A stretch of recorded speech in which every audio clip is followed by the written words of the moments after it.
Foreman who's out, but Foreman and McDonald, and then a lot of competition right now. Where do you see?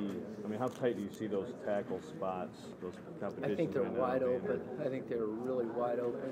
I think there's some guys that we have some confidence in emerging, and I think a lot of those decisions will be made by how those kids perform, and not necessarily early for those guys, but as we give them a full spring to say, you know what, this guy's really playing well because he knows what to do. There's times, Joe, when you look out there and a guy's not playing as well as he does when you see him in an individual or controlled setting, and you know that's in part because he's thinking. You know, and it's very difficult to evaluate guys that are thinking versus guys that just can't or don't know what to do.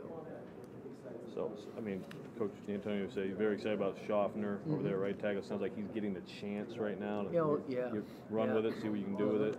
And then Magaha would be the choice at left if he can. Right now, and he has the ability. He's playing a lot of football for us. He has the ability to play on either side.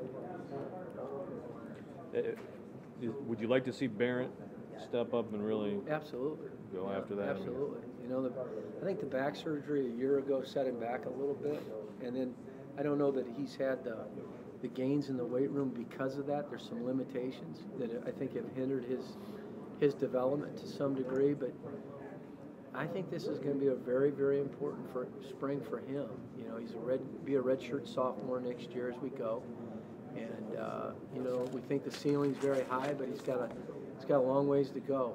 And for him, I want to see him compete and play with toughness all spring. If he does those two things, we're going in the right direction.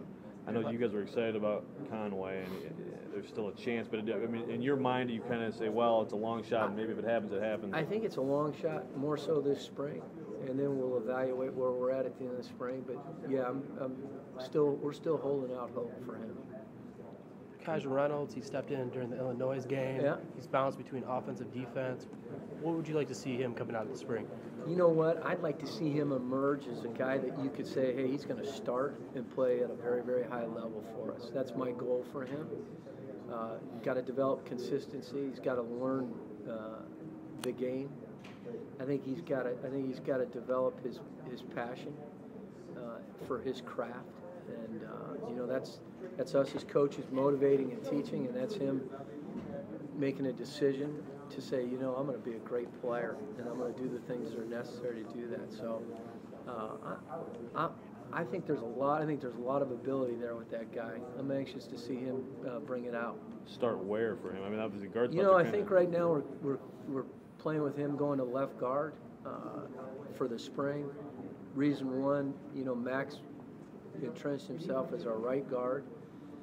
If he stays healthy and makes the improvements we'd like to see him make, we feel very deep for a job as a starter throughout the spring. And then at the end of the day, you know, that guy's athletic enough that he's on the left side. He's maybe learning dually to be a left tackle as well.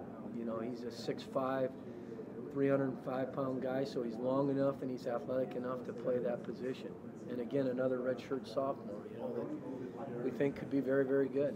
One thing he said he was working on. I think it's a big spring for him to continue to mature and grow. His leadership skills should continue to get stronger. His decision making should continue to improve. I think it's going to be a great spring for him.